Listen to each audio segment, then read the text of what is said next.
Hello, you are listening to Just Films and That. This is the podcast where we celebrate films we think deserve a little bit more love. Whether they're underrated, underseen, or sometimes even both, we're going to tackle them one film at a time. I'm the host, Josh Hallam. I'm on my own again. If you've not listened before, every other week, I tackle a film that's been suggested by one of our brilliant listeners, which is exactly what I'm going to do this week. So if you'd like to suggest a film, it's filmsandthatpod@gmail.com is the best way to do so, or you can give us a follow and drop us a DM on social media, which is exactly what this week's listener, Steve, did, as he suggested Brick from 2005. Now, loads of people have suggested this over the years, and I thought it was about time we did it. So Steve got in touch. So spoiler warnings if you've not seen it. Before I get stuck into what, the whys, the who forths, and the what I think, and the why Steve suggested it, if you're listening right now, which I know you are, you listen to my dulcet tones, if you could head on over to whatever you listen to this on, if the function is there, if you give us a 5-star rating or a lovely rating and review, it will be really, really appreciated. It helps other people find us and hear my thoughts on Brick and mine and Jamie's thoughts on other films. As I say, if you've not listened before, my co-host Jamie does every other episode with me because he's busy being a middling to average stand-up comedian. Only joking, love you, Jamie. So Steve got in touch. A lot of listeners called Steve this year. A new Steve has entered the game. So Steve got in touch to suggest that we take a look at Brick from 2005. If you haven't seen Brick, it's Rian Johnson of Knives Out and Star Wars The Last Jedi fame. And it was his first cinematic full feature, I think. It's an ode to the classic hard-boiled detective story in that it's in its execution, but it's got a twist. It's set at high school. So we follow Joseph Gordon-Levitt's character, Brandon, and he tries to track down his missing ex-girlfriend, leading to find himself dragged into a kind of a seedy underworld in a kind of pastiche done in, I think, the best possible way. So here is what listener Steve, the new Steve, who's entered the game, had to say. He said, "I'm Steve, a 42-year-old film fan from Ystrad Mynach in South Wales." Steve, thank you so much for telling me how to pronounce that. I do hope that I pronounced that correctly. I did ask Alice, but I didn't get a chance to see her reply. Alice is my old co-host, who is very, very Welsh. Anyway, Steve said, "I'd like to put Brick forward as an underrated film. This neo-noir thriller from 2005 was Rian Johnson's directorial debut." Oh, there you go, he's answered my question. It's starring Joseph Gordon-Levitt. The film enjoyed success at the Sundance Film Festival, but hasn't really received the mainstream credit it deserves. It has instead been labelled a cult classic, and it feels like the film warrants more appreciation than that.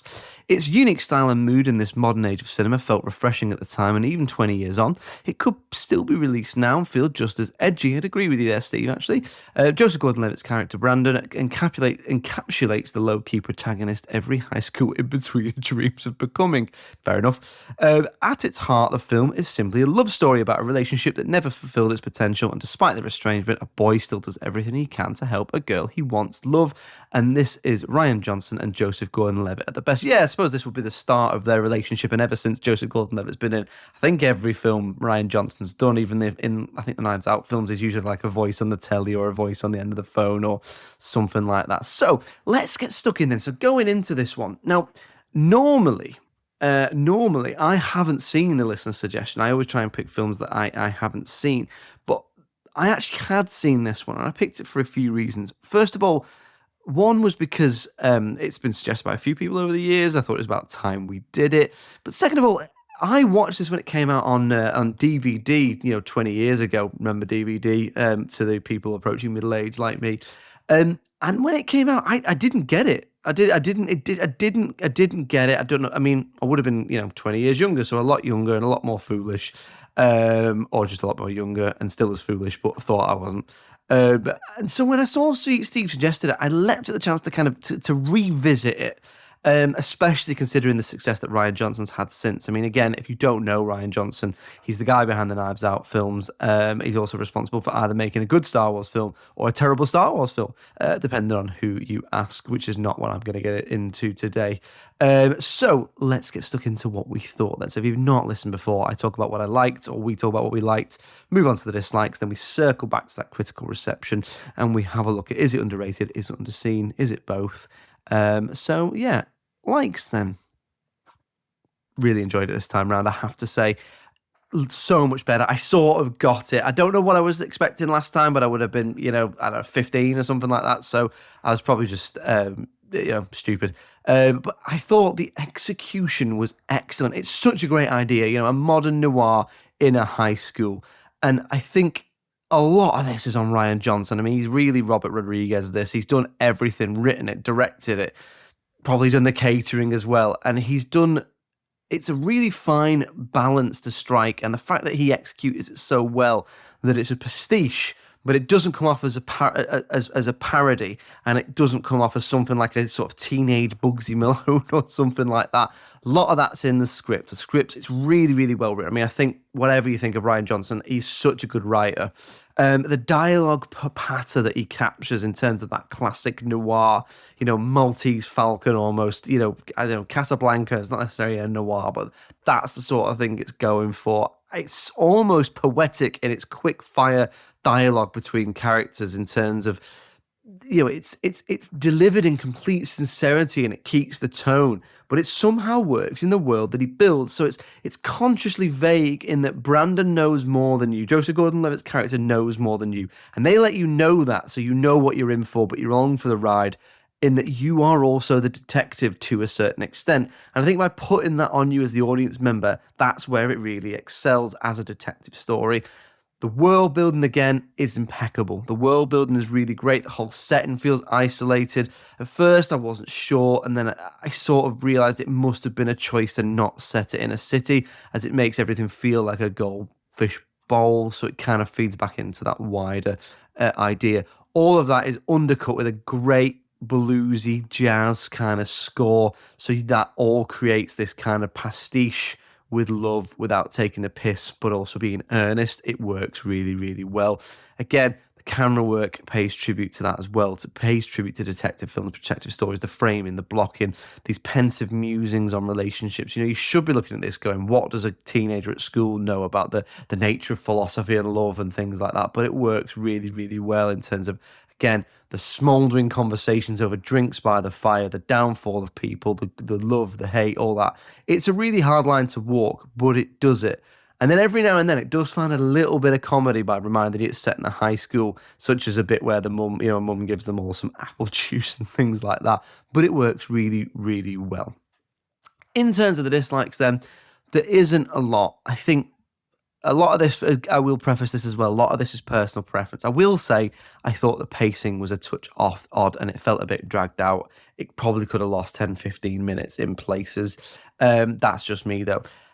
Again, it did, I sort of got the idea of setting it where they set it, but I think it's almost a missed opportunity in that it does feel like a goldfish bowl, and I get that the isolated feeling makes it feel more authentic. But I also would have liked to have seen them take the concept to its nth degree, to its maximum conclusion, and do it in a more populated area. Let's see, does this work if you set it in New York, or is it a case of the whole point is it works well because it's big fishes in small ponds kind of thing?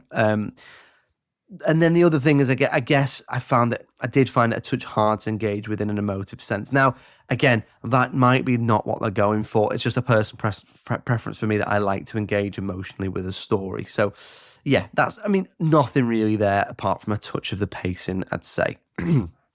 Critical reception then. So again, to remind you of the structure, we look at the IMDb, the Rotten Tomatoes audience, the Rotten Tomatoes critics, we average them out. I think really Steve's picking this because it's underrated, but it could be underseen as well. Let's have a look. So at the time of recording, IMDb gives it 7.1 out of 10.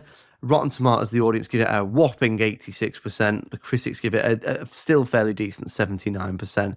That averages out at 78.6, and the box office is 3.9 million quid, which, as I always say, wouldn't sniff at 3.9 million quid, but it's not that much for a film. For me, I think this falls into the Wes Anderson category, which is, I can see that this is fantastically executed. It is a triumph in its execution.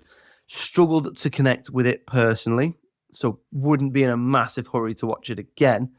But I still think it's so well executed. So I think if people know what they're getting, they'll enjoy it. But the audience for that is quite specific. I think it has, because of that specific audience, I do wonder if some people, perhaps the general film fan, would struggle to get it. And I don't mean that in a patronizing sense, because I think they're going for something here that is indeed specific. So I'd say it's appropriately rated for its execution alone, in the 78.6% or nearly 8 out of 10. It's so well executed, I can't argue that is appropriately rated, even if I struggle with it on a personal level. Just for that emotionality, I will stress, just for that emotionality, that's just personal preference. But it's definitely underseen, because I think it's an interesting idea, worthy of more attention. And if you see how the director, some of the cast have gone on to bigger and better things, I think if people are interested in detective stories and noir, I think they would like this. It's certainly going for something specific, but I think it's worthy of people's attention. So I'm going to say it's appropriately rated, and it's highly rated, and it's definitely underseen. Steve, thank you so much for suggesting that. Really, really appreciate that. It was great to watch that again. Certainly got it this time and enjoyed watching it again. All that remains to be said is we'll be back next week with another episode. In the meantime, if you'd like to get in touch with us, that email address is filmsandthatpod@gmail.com. We're on all the social medias. If you just search for Just Films and That on Facebook, Twitter, Instagram, TikTok, YouTube, or Letterboxd, you'll find us. Click the link tree in the show notes. Everything you need's there. Thank you so much for listening. We'll see you next week. It's goodbye from me. Cheerio.